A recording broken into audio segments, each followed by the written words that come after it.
हाँ जी, तो हम लोग रैंक बूस्टर क्वेश्चन सीरीज का पार्ट 2 कर रहे हैं। तो इसका पहला क्वेश्चन देखते हैं। ठीक है, पहला क्वेश्चन देखिए।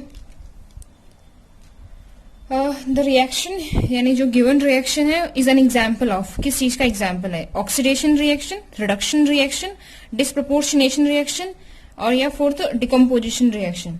ठीक है, आप लोग वीडियो पॉज करके इसको सॉल्व कर सकते हैं और आंसर बता सकते हैं। इसका सॉल्यूशन मैं कर रही हूँ यहाँ पे। तो किसी भी रिएक्शन को देखने के लिए कि वो ऑक्सीडेशन है, रिडक्शन है या डिस्प्रपोर्शनेशन, ऑक्सीडेशन रिडक्शन मेनली, हम उसको ऑक्सीडेशन स्टेट क्या करते हैं, निकालते हैं। तो इनका हमारे पास 3 है इस टाइम पे। कौन कौन से हैं?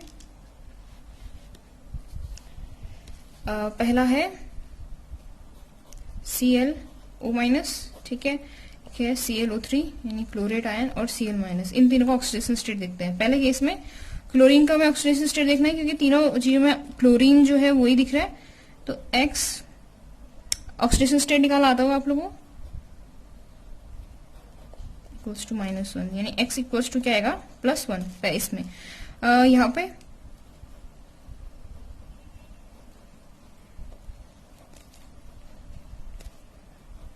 +5 आ रहा है और यहाँ पे क्या है, X बराबर -1। तो अगर हम ध्यान से इस रिएक्शन को देखें तो जो क्लोरीन है उसका ऑक्सीडेशन स्टेट चेंज हो रहा है। ठीक है, पहली बार क्या हो रहा है, +1 से यहाँ पे +1 है और यहाँ पे क्या है, +5 यानी बढ़ रहा है, और यहाँ पे -1 यानी घट रहा है। तो इस तरह की रिएक्शन को क्या बोलते हैं? इसमें ऑक्सीडेशन भी हो रहा है और रिडक्शन भी हो रहा है, लेकिन साइमल्टेनियसली हो रहा है। तो इस तरह की रिएक्शन को क्या बोल देते हैं, डिस्प्रपोर्शनेशन रिएक्शन। यानी आंसर कौन सा हो जाएगा, सी। अगला क्वेश्चन करते हैं। The normality of 0.3 molar phosphorous acid is, कितना होगा, इसकी नॉर्मेलिटी कितनी होगी? तो नॉर्मेलिटी निकालने के लिए वैसे तो पूरा फॉर्मूला होता है, लेकिन जब हमारे पास क्या होता है, मोलारिटी दी होती है, तो हमें क्या निकालना होता है, उसका डाई बेसिक, कितना बेस प्रेजेंट है उसमें। तो हमारे पास क्या दे रखा है, फॉस्फोरिक एसिड यानी H3PO4। अगर हम इसका स्ट्रक्चर बनाएं तो फॉस्फोरस जो होता है या तो 3 बॉन्ड बनाता है या 5 बनाता है। ठीक है, बहुत रेयर जो होता है वो क्या दिखाता है, वो 3 दिखाता है, ज्यादातर 5 ही बनाता है। तो इस केस में देखिए इसका स्ट्रक्चर कुछ ऐसे होगा, यानी इसके अंदर कितने हाइड्रोक्साइड प्रेजेंट है, 2। तो इसको क्या बोल देते हैं, डाई बेसिक एसिड भी कह देते हैं इसको। तो इसी के हिसाब से हम क्या निकालेंगे, उसकी नॉर्मेलिटी निकालेंगे। तो क्या हो जाएगा नॉर्मेलिटी, क्योंकि हमारे पास जो नॉर्मेलिटी दी हुई है ये 0.3, ये सिंगल बेस के लिए दी हुई है। तो अगर हमारे पास एक बेस होता तो ये सही होता, आंसर यही हो जाता 0.3। लेकिन क्योंकि यहाँ 2 बेस प्रेजेंट है, तो इसकी जो नॉर्मेलिटी होगी क्या हो जाएगी, 2 × 0.3, यानी आंसर क्या हो जाएगा, 0.6। ये इसकी नॉर्मेलिटी हो जाएगी। यानी ऑप्शन कौन सा सही है, डी वाला, डी वाला ऑप्शन सही है। हाँ जी, तो थर्ड क्वेश्चन देखिए। The kinetic energy of an electron in the second Bohr orbit of a hydrogen atom, जिसमें ए नोट क्या दे रखा है, बोर रेडियस दे रखा है, क्या होगा, क्या निकालना है हमें, काइनेटिक एनर्जी। तो काइनेटिक एनर्जी का जनरल फॉर्मूला क्या होता है, के। काइनेटिक एनर्जी जो होता है वो होता है 12mv²। लेकिन यहाँ पे तो 12mv² दिया नहीं है, यानी हमें उसको किसकी फॉर्म में निकालना है, तो आंसर ही नहीं, हमें किसके फॉर्म में लाना है, बोर के फॉर्म में। तो बोर का मॉडल में एक फॉर्मूला था ऑर्बिटल एंगुलर मोमेंटम का, कि जो mvr होता है वो किसके इक्वल होता है, nh2π के इक्वल होता है। यहां से हम वेलोसिटी निकाल सकते हैं, यानी v बराबर क्या हो जाएगा, nh2πmrn। ठीक है, अब हम इसमें मैच करें तो r के फॉर्म में तो दे ही नहीं रखा है इन्होंने, तो बोर रेडियस के फॉर्म में दे रखा है। तो एक रिलेशन होता है किसका, r और बोर रेडियस का, rn जो होता है वो किसके इक्वल होता है, 4a0 के। इसको पुट करेंगे हम यहाँ, तो v इक्वल्स टू क्या हो जाएगा, nh2πmr,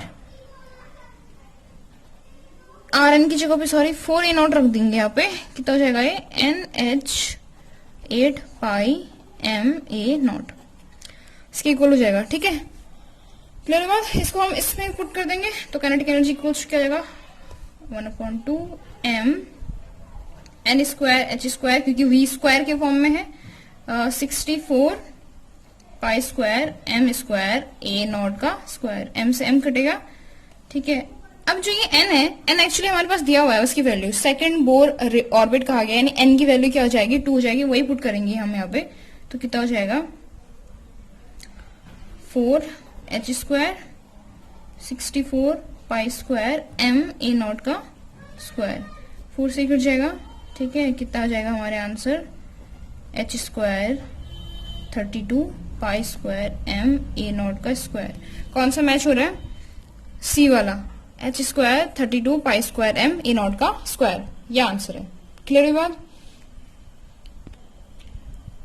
हाँ जी, तो फोर्थ क्वेश्चन सामने दिया हुआ है, a gas will approach ideal behaviour at, कब एक गैस आइडियली बिहेव करेगी। पहला ऑप्शन है low temperature and high pressure, second low temperature and high pressure, तीसरा high temperature and low pressure, और फोर्थ क्या है, high temperature and high pressure. हाँ जी, तो बताइए इसका आंसर।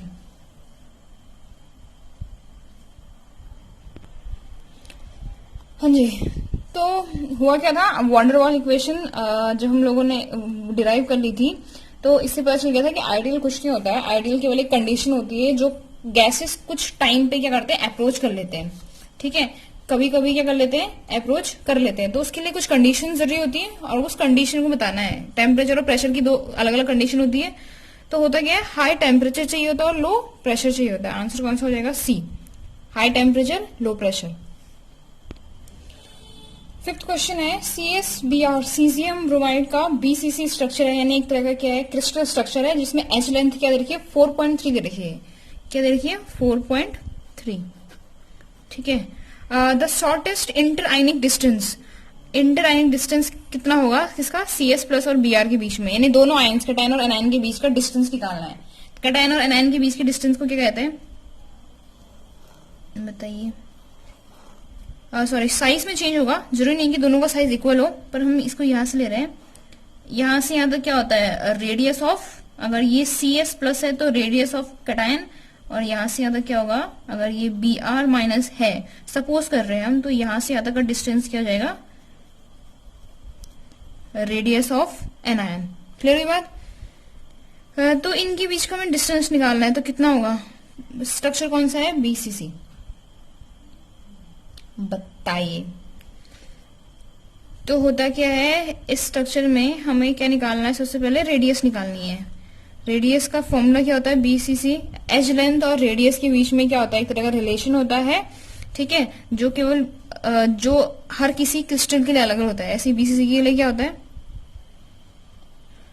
√3/4 A के इक्वल होता है रेडियस, ठीक है। तो इसको सॉल्व करते हैं, √3/4 और A कितना दे रखा है, 4.3, ठीक है। √3 की वैल्यू कितनी होती है, 1.7 के आसपास, 4.3 अपॉन क्या हो जाएगा, 4। तो आंसर कितना आएगा, 1.7 इंटू 4.3 कितना हो जाएगा, लगभग 7.31 डिवाइड बाई 4, तो ये हो जाएगा 1.5 1.8 इतना हो जाएगा, ठीक है। जरूरी नहीं है हम अप्रॉक्स इसको 1.83 भी लिख सकते हैं। तो ये तो आ गया रेडियस, हमारे पास दो रेडियस है, एक R प्लस के लिए, R माइनस के लिए, तो क्या हो जाएगा, जो डिस्टेंस आएगा, कौन सा, इंटर आयनिक डिस्टेंस होगी, वो किसके बराबर हो जाएगी, 2 इंटू 1.8275, ठीक है, जो इक्वल हो रही है किसके, 1.2 2 5 जो 10 2 7 जो 14 15 2 जो 4 5 2 8 जो 16 17 2 जो 3 3.7550 इसके आसपास आ रहा है, ठीक है। किससे मैच हो रहा है इसका आंसर, 3.75 अप्रॉक्स इसके बराबर होगा, तो इसलिए हमारा आंसर क्या हो जाएगा 3.72, यानी फर्स्ट वाला ऑप्शन सही होगा। 6th क्वेश्चन देखिए, which of the following is false, इनमें से कौन से स्टेटमेंट जो है वो क्या है, फॉल्स है, ठीक है। Work is a state function, temperature is a state function, change in the state is completely defined when the initial and final state are specified, और work appear at the boundary of a system, ठीक है। तो work state function है, temperature state function है, तो temperature state function होता है, initial और फाइनल स्टेट पे डिपेंड करता है, ठीक है। तो ये तो सही है। Change in the state is completely defined when the initial and final state are specified, जब हम किसी भी स्टेट को, स्टेट किस पे डिपेंड करता है, फाइनल और इनिशियल पे, तो that is true also. Work at the boundary of system, exactly, ठीक है। वर्क कहाँ पे होता है, टेम्परेचर सॉरी सिस्टम और सराउंडिंग के बीच की क्या होता है, हीट डिफरेंस को बताता है, तो इसलिए हमेशा बाउंड्री पे होता है। तो बचा कौन, वर्क। वर्क क्या स्टेट फंक्शन है। एक्चुअली वर्क जो होता है वो किसी भी चेंज के किस पे डिपेंड करता है, पाथवे पे डिपेंड करता है कि किस तरह से क्या हो रहा है, चेंज हो रहा है। तो यानी वर्क क्या होगा, स्टेट फंक्शन नहीं होगा, बल्कि क्या होगा, पाथ फंक्शन, पाथ पे डिपेंड करता है। तो ऑप्शन ए इज करेक्ट। ठीक है, 7th क्वेश्चन देखिए, identify the correct order of acidic strength. Acidic strength बतानी इनकी, एसिडिक स्ट्रेंथ कैसे होगी। तो एसिडिक स्ट्रेंथ कैसे निकालते हैं हम लोग, हमारे पास ऑप्शन जो है वो 4 ही दे रखे हैं। कौन से, एक है CaO यानी कैल्शियम का ऑक्साइड है, कॉपर का ऑक्साइड है, वाटर मॉलिक्यूल यानी हाइड्रोजन का ऑक्साइड है, और कार्बन का ऑक्साइड है। इन चारों को हमें क्या लगाना है, सही ऑर्डर पे लगाना है। सही ऑर्डर यानी असेंडिंग ऑर्डर दे रखा है, यानी इंक्रीजिंग ऑर्डर पे लगाना है। तो हमें बताना है कि कौन सा सही होगा। तो एक चीज तो हमें पहले से क्लियर होती है कि जो मेटल के ऑक्साइड होते हैं वो बेसिक नेचर के होते हैं, और जो नॉन मेटल के ऑक्साइड होते हैं वो कैसे होते हैं, एसिडिक। तो पहले हम इनमें ये चीज क्लियर कर सकते हैं। कार्बन क्या होता है, नॉन मेटल। हाइड्रोजन क्या होता है, हाइड्रोजन नॉन मेटल की तरह बिहेव करता है। कॉपर क्या होता है, मेटल। और कैल्शियम क्या होता है, मेटल, एस ब्लॉक का मेंबर है। ठीक है, तो इन दोनों में से ये दोनों ही एसिडिक बनेंगे, ये दोनों ही बेसिक बनेंगे, ये पहले से क्लियर है। कार्बन ज्यादा अच्छा नॉन मेटल होगा, इसलिए कार्बन का ऑक्साइड की स्ट्रेंथ ज्यादा होगी किसकी कंपेयर में, वाटर के कंपेयर में। तो यहां से पहले ही ऑप्शन से हमें ये चीज क्लियर हो गई थी, ये आंसर होगा। ये तो है नहीं, ये नहीं है, इसमें तो ऑप्शन ही गलत दे रखा है। तो ये फिर भी अगर हम जानते हैं कि copper is better metal than the calcium, ठीक है, मेटालिक नेचर किस चीज पर डिपेंड करता है कि कितना आसानी से वो इलेक्ट्रॉन लूज करेगा। तो हमारे पास कुछ इस तरह का ऑर्डर आएगा, यानी कौन सा ऑप्शन करेक्ट है, फर्स्ट वाला। ठीक है, 8th क्वेश्चन देखिए, which one of the following combination contain both Fe and CO। तो कौन सा ऑप्शन है, क्यूप्राइट, कैल्कोसाइट, कैल्कोपाइराइट और मेलाकाइट। इनमें इन चारों ओर में किसके पास जो होता है, आयरन और कॉपर दोनों होता है। तो बताइए, आयरन और कॉपर दोनों। हाँ जी, तो कौन सा आंसर है, तो पहला देखिए जो होता है क्यूप्राइट। क्यूप्राइट क्या होता है, Cu2O, क्यूप्राइट। ठीक है, ऐसी कैल्कोसाइट, कैल्कोसाइट क्या होता है, Cu2S। फिर क्या है, कैल्कोपाइराइट। वैसे एक सिंपल सा तरीका है, पाइराइट जो होता है, पाइराइट, इसमें इसका मतलब कहीं ना कहीं कनेक्शन आयरन से होता है। ठीक है, तो इसका फॉर्मूला जो होता है CuFeS2 होता है। ऐसी मेलाकाइट, मेलाकाइट थोड़ा अलग से होता है, Cu2CO3OH का होल ट्वाइस। ठीक है, ये हो गए। तो इनमें से किसका दिख रहा है, आयरन और कॉपर दोनों प्रेजेंट है, यह है कैल्कोपाइराइट, यानी आंसर कौन सा हो जाएगा, सी, कैल्कोपाइराइट। 9th क्वेश्चन देखिए, द कंसंट्रेट HNO3 यानी nitric acid upon long standing turn yellow brown due to formation of. यानी अगर हम HNO3 को बहुत टाइम के लिए किसमें रख दें, सनलाइट में रख दें, लॉन्ग स्टैंडिंग मतलब बहुत टाइम के लिए एक ही जगह पे रखना, ठीक है, turns yellow brown colour. P block का क्वेश्चन है ये, अगर आप लोगों ने पी ब्लॉक कर लिया होगा तो पता होगा। HNO3 को क्या करते हैं हम लोग, अगर बहुत टाइम तक सनलाइट की प्रेजेंस में रखते हैं, सनलाइट की प्रेजेंस में रखते हैं, तो क्या होता है बताइए। ये रिएक्शन याद करना, याद आएगी आपको, वाटर, ठीक है, और साथ में क्या होता है, ऑक्सीजन। रिएक्शन बैलेंस कर लेना, लेकिन हमारे पास मेन चीज क्या है, जो येलो ब्राउन कलर होता है वो कौन से नाइट्रोजन के ऑक्साइड का होता है, NO2 यानी नाइट्रोजन डाई ऑक्साइड का। तो ऑप्शन कौन सा होगा, बी यानी NO2। ये रिएक्शन बैलेंस नहीं है, ठीक है, पर हमें चाहिए क्या, कौन सा रिएजेंट होता है इसके कारण HNO3 का कैरेक्टर क्या होता है, येलो ब्राउन, तो NO2 के कारण। Clearly option B. 10th question देखिएगा, sulphide ores are more common for metals. किन मेटल के लिए सल्फाइड ओर जो होती है वो मोर कॉमन होती है। 10th में था ये चैप्टर मेटल और नॉन मेटल वाला, उसमें भी चीज थी, ये दो टाइप के ओर्स बन सकते हैं, ऑक्साइड होते हैं या सल्फाइड होते हैं। तो इनमें से पूछ रहे हैं आपको कौन से ऑप्शन के अकॉर्डिंग कौन से मेटल जो होंगे वो सल्फाइड ओर जो है ज्यादा बनाएंगे। Silver copper lead, silver copper tin, silver magnesium lead, या एल्यूमिनियम कॉपर और लेड, कौन से होंगे इनमें से बताइए। आंसर हो जाएगा इसका फर्स्ट वाला, ठीक है, सिल्वर, कॉपर और लेड।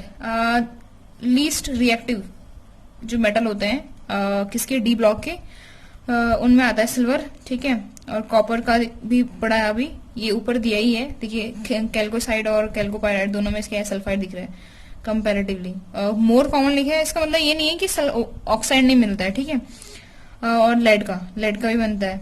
तो इस तरह से ऑप्शन ए जो होगा वो करेक्ट हो जाएगा।